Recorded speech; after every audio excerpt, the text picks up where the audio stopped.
तो हेलो दोस्तों, मेरे चैनल में आपका स्वागत है।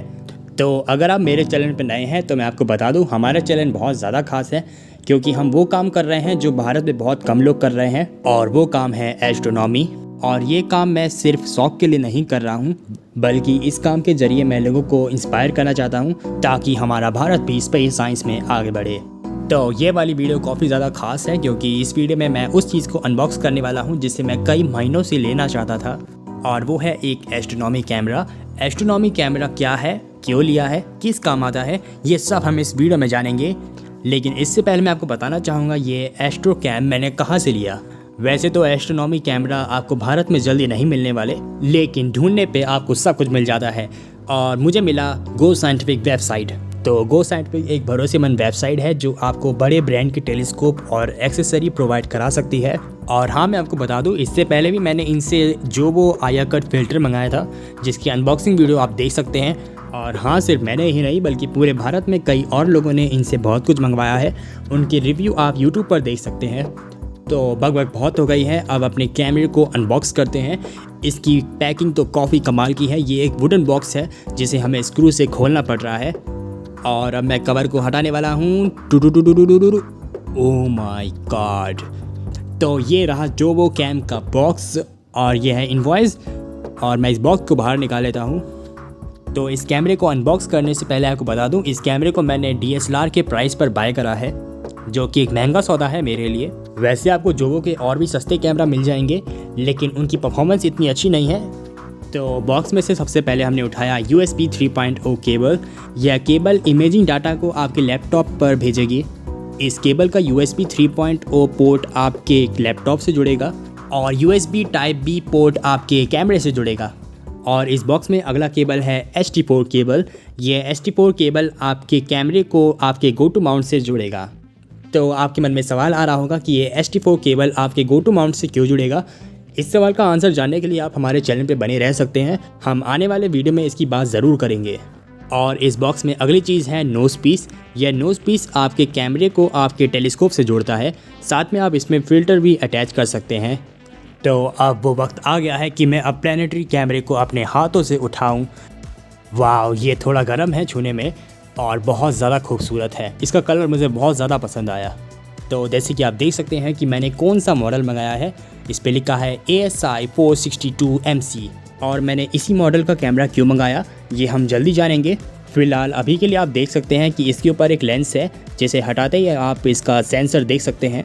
इस कैमरे में जो लेंस लगा है इसकी मदद से आप इसका इस्तेमाल अदर पर्पज़ के लिए भी कर सकते हैं। तो इस लेंस में आप ऊपर का डायल घुमाकर ऑब्जेक्ट को फोकस कर सकते हैं। अब हम जानेंगे इस कैमरे को अपने टेलीस्कोप पर कैसे अटैच करें।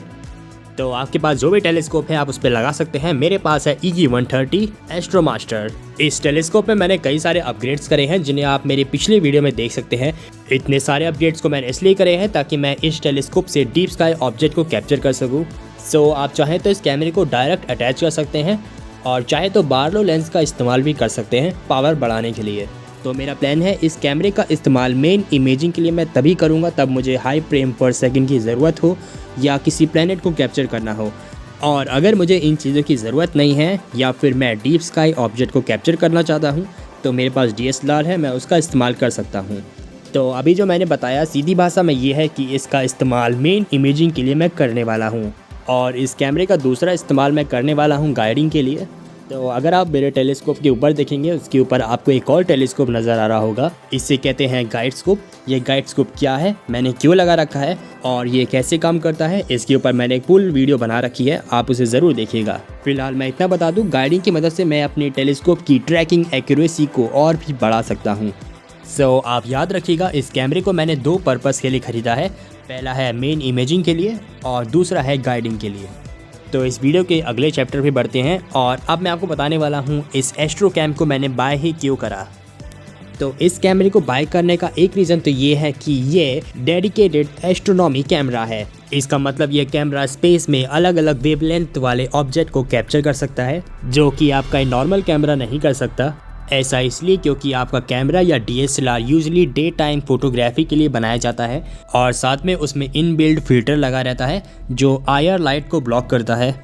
वैसे आप चाहें तो अपने DSLR को खोलकर उस फिल्टर को रिमूव कर सकते हैं और अपने DSLR को मॉडिफाइड DSLR में बदल सकते हैं, लेकिन उसके बाद आप अपने मॉडिफाइड DSLR को डे टाइम फोटोग्राफी के लिए इस्तेमाल नहीं कर पाएंगे।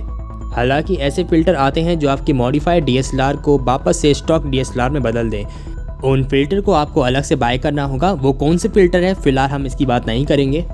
तो जो भी हो, आगे बढ़ते हैं। तो अगला रीज़न है एक एस्ट्रो कैम को बाय करने का, और वो ये है कि ये एक हाई फ्रेम पर सेकंड वाला कैमरा होता है। तो यूजुअली आपका DSLR 60 फ्रेम पर सेकंड पे शूट कर सकता है, लेकिन एक एस्ट्रो कैम 100, 500 या 1000 फ्रेम पर सेकंड तक शूट कर सकता है। तो जैसे कि आप देख सकते हैं इस वक्त ये शूट हो रहा है हमारे एस्ट्रो कैम से, और ये मेरा पंखा है जो आप से साफ देख सकते हैं, बल्कि मैंने इसे फुल स्पीड में चला रखा है।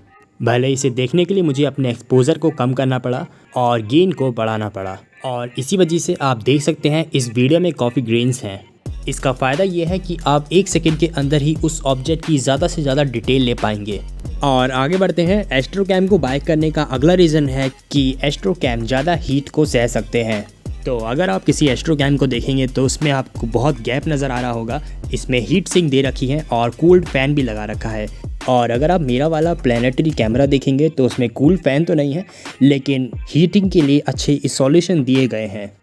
मेरा वाला कैमरा 50 सेल्सियस तक काम कर सकता है, लेकिन अगर आप इसे DSLR से कंपेयर करेंगे तो वो लॉन्ग एक्सपोजर के दौरान जल्दी गर्म हो जाते हैं, क्योंकि उनमें कोई भी हीटिंग सॉल्यूशन नहीं होता। तो वे आपके मन में ये सवाल आ रहा होगा कि हीटिंग से प्रॉब्लम ही क्या है कैमरे को। तो प्रॉब्लम ये है, अगर आप हीटिंग के दौरान कोई इमेज लेते हैं तो वो इमेज काफ़ी ज़्यादा नॉइज़ी होगी, और ये नॉइज़ बिल्कुल सिमिलर होगा जब आप कैमरे का ISO हाई कर देते हैं, उसमें भी आपको सेम ऐसा ही नॉइज़ देखने को मिलता है। तो आगे बढ़ते हैं एस्ट्रो कैम को बाय करने का रीज़न, और अगला रीज़न ये है कि एस्ट्रो कैम कई सारे सॉफ्टवेयर से कंट्रोल हो सकता है। एस्ट्रो कैम DSLR के मुकाबले कई ज़्यादा सॉफ्टवेयर से ऑपरेट हो सकता है, और इतना ही नहीं, एक एस्ट्रो कैम आपके माउंट से भी कनेक्ट रहता है जो आपका DSLR नहीं रहता। तो यही कुछ मेजर रीज़न थे एक एस्ट्रो कैम को बाय करने के लिए। भले ही कुछ और छोटे मोटे रीज़न भी होंगे, लेकिन इस वीडियो में उनकी बात नहीं करूँगा क्योंकि ये वीडियो लंबी हो रही है। तो अब मैं आपको बताना चाहूँगा कि मार्केट में कई प्रकार के एस्ट्रो कैम आते हैं, जैसे कि गाइडिंग के लिए, प्लैनेटरी इमेजिंग के लिए, या डीप स्काई एस्ट्रो फोटोग्राफी के लिए। इन तीनों कैमरे को इस्तेमाल करने का अलग अलग पर्पस है, और इन तीनों तरह के कैमरे में ही 2 तरह के और वर्जन आते हैं, और वो है कलर कैमरा यानी CCD, और दूसरा है मोनो कैमरा यानी ब्लैक एंड वाइट। तो है तो दोनों ही कैमरा, लेकिन दोनों को ही अलग अलग तरीके से इस्तेमाल करना पड़ता है। कलर कैमरे को इस्तेमाल करना सबसे ज़्यादा आसान होता है कंपेयर टू मोनो कैमरा को इस्तेमाल करने के लिए आपको RGB फ़िल्टर की ज़रूरत पड़ने वाली है, और साथ में फ़िल्टर व्हील की भी। और सबसे मेन बात, मोनो कैमरा के साथ एस्ट्रो फोटोग्राफी करने के लिए आपके पास पहले एक्सपीरियंस होना चाहिए, तभी आप उसे इस्तेमाल कर पाएंगे और इमेज को प्रोसेस कर पाएंगे। तो ये सब मैं आपको इसलिए बता रहा हूँ ताकि आप अपना फर्स्ट एस्ट्रो कैम चुन पाएँ।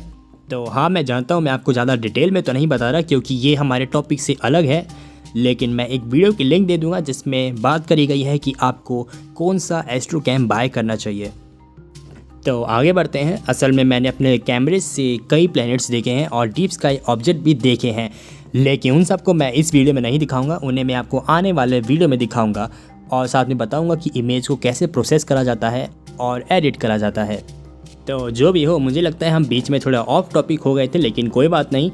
उम्मीद करता हूँ आपको ये वीडियो अच्छी लगी होगी। अगर ऐसा है तो सब्सक्राइब कीजिए, क्योंकि हिंदी में ये सब कोई नहीं बता रहा है पूरे यूट्यूब पर। और मैं उम्मीद करूँगा आप मेरी एस्ट्रो जर्नी में मेरे साथ साथ बढ़ेंगे और कई नए लोग भी जुड़ेंगे, ताकि एस्ट्रोनॉमी का क्रेज़ बढ़े इंडिया में। तो मिलते हैं अगले वीडियो में। अभी के लिए नमस्कार, टाटा, बाय बाय।